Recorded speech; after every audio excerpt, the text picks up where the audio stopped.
সুপ্রিয় দর্শক, এবার মহাবিপদে বিএনপি। ঋণ খেলাপির দায়ে মনোনয়ন বাতিল হতে চলেছে বিএনপির প্রায় ২০ জন প্রার্থীর, যে কারণে বিএনপির মাথায় হাত। অন্যদিকে সেই সব আসনে এবার ভোট ছাড়াই এমপি হতে চলেছে জামায়াতের ২০ জন প্রার্থী। তাদের সম্পর্কেই বিস্তারিত জানাবো আজকের এই ভিডিওটিতে। তো চলুন আর কথা না বাড়িয়ে ভিডিওটি শুরু করি। কুমিল্লা ৪ আসন অর্থাৎ দেবিদ্বার আসনের নির্বাচনী সমীকরণে এক নাটকীয় মোড় সৃষ্টি হয়েছে। বিএনপির ৪ বারের সাবেক এমপি ও হেভিওয়েট প্রার্থী মঞ্জুরুল আহসান মুন্সির কপাল পুড়েছে সুপ্রিম কোর্টের চেম্বার আদালতে। ঋণখেলাপির দায় থেকে বাঁচতে তিনি হাইকোর্ট থেকে যে বিশেষ রক্ষা কবচ বা আইনি সুরক্ষা নিয়েছিলেন, চেম্বার বিচারপতি মোহাম্মদ রেজাউল হক তা ৮ সপ্তাহের জন্য স্থগিত করে দিয়েছেন। সহজ কথায়, মঞ্জুরুল আহসান মুন্সি এখন আইনগতভাবে চরম বিপদে রয়েছেন। আর যেখানে মঞ্জুরুল আহসান মুন্সির এই বিপদ, তখন জাতীয় নাগরিক কমিটির অন্যতম শীর্ষ নেতা ও জুলাই বিপ্লবের নায়ক হাসনাত আবদুল্লাহর জন্য এক বড় আশীর্বাদ হয়ে সামনে এলো। ঘটনাটা একটু সহজ করে বোঝা যাক। বিএনপির প্রার্থী মঞ্জুরুল আহসান মুন্সি বিপুল পরিমাণ ঋণের দায়ে অভিযুক্ত।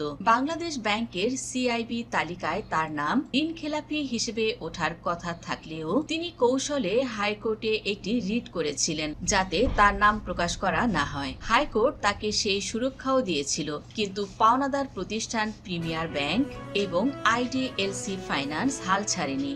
তারা হাইকোর্টের ওই আদেশের বিরুদ্ধে আপিল বিভাগে চলে যায়। গত বৃহস্পতিবার চেম্বার বিচারপতি মোহাম্মদ রেজাউল হক ব্যাংকের পক্ষে রায় দিয়ে হাইকোর্টের আদেশটি ৮ সপ্তাহের জন্য স্থগিত করে দেন।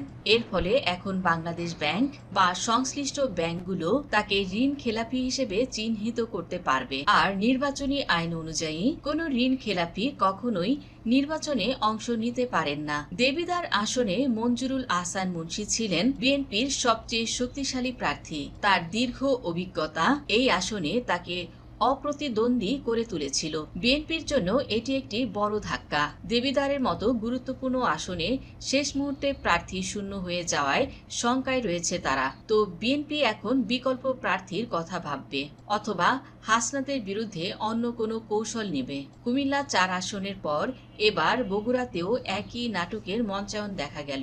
উত্তরের জনপদ বগুড়া ১ আসন, সোনাতলা সারিয়াকান্দি আসন, যা একসময় বিএনপির ঘাঁটি হিসেবে পরিচিত ছিল। সেখানেও ধানের শীষের প্রার্থী ছিলেন আলহাজ কাজী রফিকুল ইসলাম। নির্বাচনের আগে প্রার্থিতা হারিয়েছেন। বগুড়া ১ আসনে বিএনপি অনেক আশা করে মনোনয়ন দিয়েছিল কাজী রফিকুল ইসলামকে, কিন্তু ব্যাংকের পাওনা পরিশোধ না করায় আইন অনুযায়ী তিনি নির্বাচনে অংশগ্রহণের যোগ্যতা হারিয়েছেন। বিএনপির মতো একটি বড় দল যারা ক্ষমতায় যাওয়ার স্বপ্ন দেখছে, তারা কিভাবে একের পর এক ঋণ খেলাপি প্রার্থীকে নমিনেশন দিচ্ছে? তবে বিএনপির এই শূন্যতায় এখন ফাঁকা মাঠে গোল দিচ্ছেন বাংলাদেশ জামায়াতে ইসলামীর হেভিওয়েট প্রার্থী অধ্যক্ষ শাহাবুদ্দিন। স্থানীয়দের মতে অধ্যক্ষ শাহাবুদ্দিন এলাকায় এমনিতেই অত্যন্ত জনপ্রিয় এবং দীর্ঘদিন ধরে সাধারণ মানুষের সুখে দুঃখে পাশে আছেন। বিএনপির প্রার্থী থাকলেও লড়াইয়ের পাল্লা তার দিকেই ভারী ছিল। আর এখন কাজী রফিকুল ইসলামের বিদায়ে বিষয়টি কেবল আনুষ্ঠানিকতায় রূপ নিয়েছে। কোনো শক্তিশালী বিকল্প না থাকায় বিএনপির কর্মী সমর্থক এবং সাধারণ ভোটারদের সিংহভাগ ভোট এখন দাঁড়িপাল্লা প্রতীকে পড়বে বলে মনে করা হচ্ছে। একদিকে অধ্যক্ষ শাহাবুদ্দিনের ক্লিন ইমেজ, অন্যদিকে বিএনপির সাংগঠনিক ব্যর্থতা। সব মিলিয়ে বগুড়া ১ আসনে জামায়াতের বিজয় এখন সময়ের ব্যাপার মাত্র। একই চিত্র লক্ষ্য করা যাচ্ছে দেশের দক্ষিণ পশ্চিমাঞ্চলের গুরুত্বপূর্ণ আসন যশোর ৪ আসনে। বাঘারপাড়া, অভয়নগর ও বসুন্তিয়া নিয়ে এই আসনটি অবস্থিত। এখানেও বিএনপির হেভিওয়েট প্রার্থী এক বড়সড় আইনি মারপ্যাচে পড়েছেন। আর তার এই সংকটে জামায়াতে ইসলামীর জনপ্রিয় প্রার্থী অধ্যাপক গোলাম রসুলের জন্য নিয়ে এসেছে এক নিশ্চিত বিজয়ের বার্তা। রাজনৈতিক বিশ্লেষকরা বলছেন, যশোর ৪ আসনে জামায়াত এখন কার্যত খালি মাঠে গোল দিবে সে। যশোর ৪ আসনে মোট ১০ জন প্রার্থী মনোনয়ন দাখিল করেছিলেন, যার মধ্যে বিএনপির ধানের শীষের প্রার্থী ছিলেন টিএস আইয়ুব। সবাই যখন একটি সমানে সমানে লড়াইয়ের প্রত্যাশা করছিল, তখনই দৃশ্যপটে হাজির হল ঢাকা ব্যাংক। ব্যাংকটির ধানমন্ডি মডেল ব্রাঞ্চের কর্মকর্তা যশোরের রিটার্নিং কর্মকর্তার কাছে একটি জরুরি চিঠি পাঠিয়ে জানিয়েছেন যে টিএস আইয়ুব একজন ঋণ খেলাপি। ব্যাংক কর্তৃপক্ষ স্পষ্ট অনুরোধ জানিয়েছে আইন অনুযায়ী যেন তার প্রার্থিতা গ্রহণ না করা হয়। এই আসনে বিএনপির আর কোনো শক্তিশালী প্রতিদ্বন্দ্বী প্রার্থী থাকছে না। যাচাই বাছাই না করে এমন ঋণ খেলাপিদের মনোনয়ন দেয়া বিএনপির জন্য এক বিশাল সাংগঠনিক ব্যর্থতা হিসেবেই দেখা হচ্ছে। আর বিএনপির এই বিপর্যয়ে সবচেয়ে বড় বেনিফিশিয়ারি বা লাভবান ব্যক্তি হলেন জামায়াতে ইসলামীর প্রার্থী অধ্যাপক গোলাম রসুল। বিএনপি তাদের প্রার্থীদের আইনি জটিলতা বা ঋণ খেলাপের বিষয়টি গুরুত্ব না দিয়ে যে ভুল করেছে তার মাসুল দিচ্ছে একের পর এক আসন হারিয়ে। অন্যদিকে ক্লিন ইমেজের প্রার্থী দিয়ে জামায়াত তাদের জয়ের পথ সুগম করে ফেলেছে। যশোর 4 আসনে অধ্যাপক গোলাম রসুলের বিজয় এখন কেবল আনুষ্ঠানিকতা মাত্র। রিটার্নিং কর্মকর্তাদের রিপোর্ট অনুযায়ী ঋণখেলাপি হওয়ার পরও আদালতের স্থগিতাদেশ বা স্টে অর্ডার এর জাদু বলে এখন পর্যন্ত 31 জন প্রার্থীর মনোনয়নপত্র বৈধ ঘোষণা করা হয়েছে। এই 31 জন সার্টিফাইড খেলাপির মধ্যে 15 জনই বিএনপির প্রার্থী। সিআইবি রিপোর্ট তাদের সরাসরি খেলাপি বললেও তারা আদালতের কাগজ দেখিয়ে সাময়িকভাবে নির্বাচনের মাঠে টিকে গেছেন।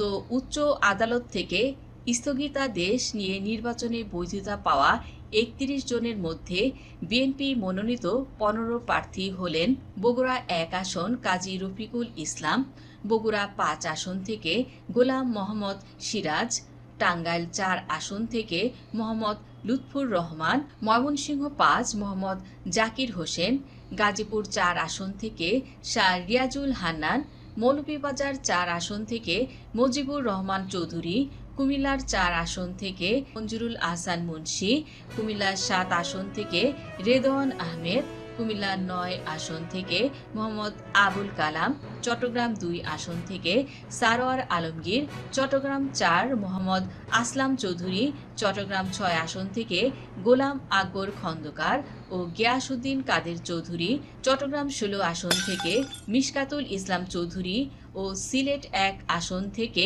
খন্দকার আব্দুল মুক্তাদির এই তালিকায় আছেন।